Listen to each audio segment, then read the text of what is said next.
जय हिंद फ्रेंड्स। आज आपके सामने UNCTAD ये एक इम्पॉर्टेंट बॉडी है। UN के अंतर्गत ये बॉडी आती है, उसके बारे में हम अच्छे से जानेंगे। इसकी फंक्शनिंग कब हुई, फाउंडेशंस कब हुई, रोल क्या है, किस फील्ड में कार्य करता है, वो सारी डिटेलिंग यहाँ पे आपको इस स्लाइड के अंतर्गत मैं सारी चीज़ें बता दूंगा, ताकि जो इम्पोर्टेंट क्वेश्चंस होते हैं ना, वो आपके क्वेश्चंस नहीं छूटे। तो चलिए देखते हैं क्या इंपॉर्टेंट यहाँ पे चीज़ें हैं। सबसे पहले तो आपको छोटे छोटे एग्जाम्स में तो इसका नाम पूछ लेता है कि इसका फुल फॉर्म क्या है, ये जो एब्रीविएशन है इसका फुल फॉर्म क्या है, तो ये पूछ लेगा आपको।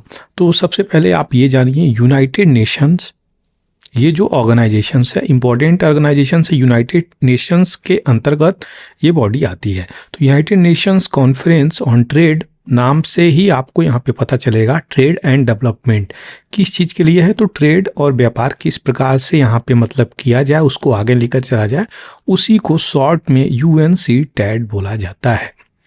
तो यह एक क्या है, इंटर गवर्नमेंटल ऑर्गेनाइजेशंस है, जो आपको पता होना चाहिए।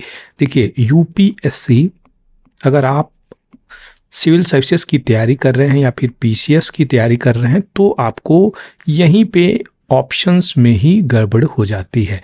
तो इंटर गवर्नमेंटल ऑर्गेनाइजेशंस है, याद रखिएगा। ये कई बार यहाँ पे दूसरे टर्म का प्रयोग करके आपको कंफ्यूजन में ये डालते हैं। तो यहाँ पे ध्यान रखने वाली बात यही है कि यह एक इंटर गवर्नमेंटल ऑर्गेनाइजेशंस। अच्छा, इसका मतलब क्या होता है? जैसे अगर एशिया, अफ्रीका, यूरोप, ऑस्ट्रेलिया, ये सब कंटिनेंट जो हैं, इस कंटिनेंट से कंट्रीज निकल के आती हैं।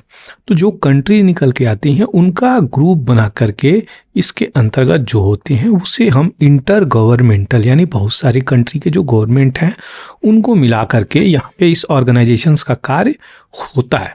तो ये चीज़ें आपको पता होना चाहिए। किसके अंतर्गत आता है? विद इन, पहले ही बताया यहाँ पे यूनाइटेड नेशंस सेक्रेटेरिएट के अंतर्गत आता है, याद रखिएगा। क्वेश्चंस यहाँ से बन चुका है।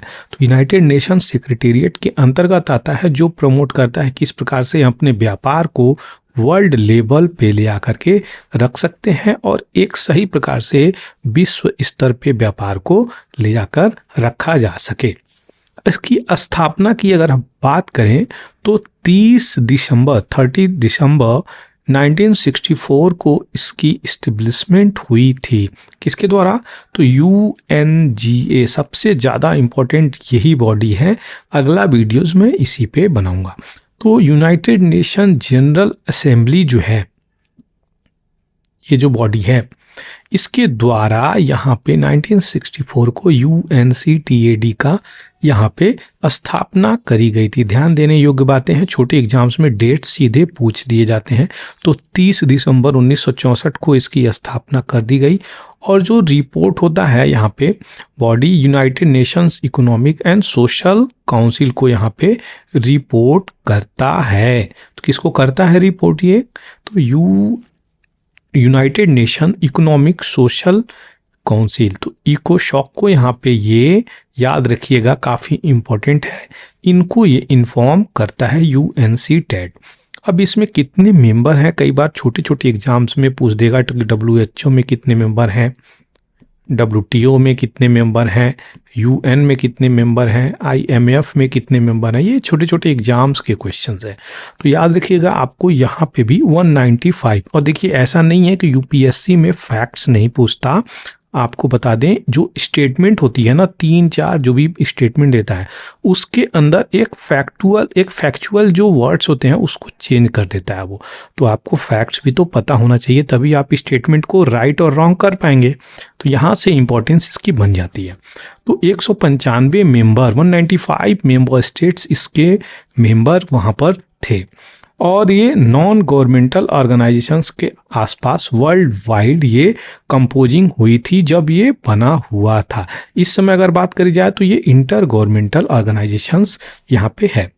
यह एक परमानेंट सेक्रेटेरिएट है। इसकी कहाँ पे सचिवालय बनी हुई है? तो स्विट्जरलैंड, और स्विट्जरलैंड में जेनेवा एक सिटी है, वहाँ पर ये बनी हुई है। तो याद रखिएगा, जेनेवा बहुत सुंदर जगह है।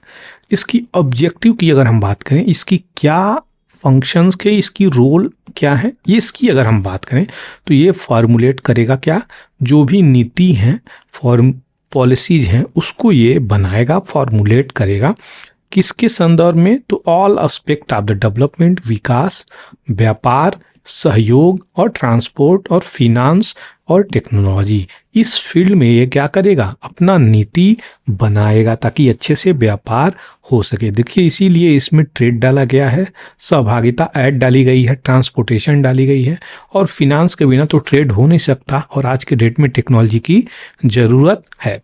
तो ये सारी चीज़ें WTO, IMF, world bank responding to developed nation in response to the UNC टैट क्रिएटेड। तो इसी के आधार पे ये जो बॉडी क्रिएट करी गई है, इसी के आधार पे ये सब बॉडी मिल करके रिस्पॉन्ड करती हैं। तो इसकी इम्पोर्टेंस तो आपको समझ में आ ही गई होगी। UNC टैट की अगर बात करें तो ये प्रिंसिपल अचीवमेंट है इसकी क्या, तो ये इम्प्लीमेंट करता है जनरलाइज सिस्टम ऑफ प्रीफरेंसेस, यानी अगर हम पाकिस्तान को कोई स्पेशल प्रीफरेंसेस देना चाह रहे हैं तो इसी के अंतर्गत ये चीज़ें आएंगी। बांग्लादेश को हम कोई स्पेशल प्रीफरेंसेस ट्रेड में देना चाहते हैं तो इसी के अंतर्गत आएगी। जो प्रमोट करता है export of manufactured goods from developing country, मतलब जैसे इंडिया एक इमर्जिंग इकॉनमी, हम लोग डेवलपिंग कंट्री नहीं है, हम लोग इमर्जिंग इकॉनमी के स्तर पे अब आ चुके हैं। एक होता है लिस्ट डेवलप्ड कंट्री, एक होता है डेवलपिंग कंट्री, एक होता है इमर्जिंग इकॉनमी, एक होता है डेवलप्ड कंट्री। तो इन सब में अंतर है, बारीकियां हैं। तो इस प्रकार से हम अगर GSP की बात करें, जनरलाइज सिस्टम ऑफ प्रेफरेंसेस की बात करें, फॉर एग्जांपल अगर बात करी जा रही है जूट की, तो बांग्लादेश को हम जूट में प्रेफरेंसेस देना चाहते हैं या बांग्लादेश हमें जूट में प्रेफरेंसेस देना चाहता हो, तो इसी के अंतर्गत ये चीज़ें आएंगी। तो आशा करते हैं इसका स्थापना से लेकर मेंबर, ऑब्जेक्टिव, ये सारी चीज़ें जो यहाँ पे होती हैं वो आपको अच्छे से समझ में आई होगी। अगर आपको समझ में अच्छे से आई है और आपको वीडियो पसंद भी आया हो तो आपसे मेरा रिक्वेस्ट है लाइक और सब्सक्राइब करना बिल्कुल भी नहीं भूलें, और जिसे नीड हो उसे ज़रूर शेयर करें। थैंक यू फॉर वॉचिंग पूरा एकेडमी।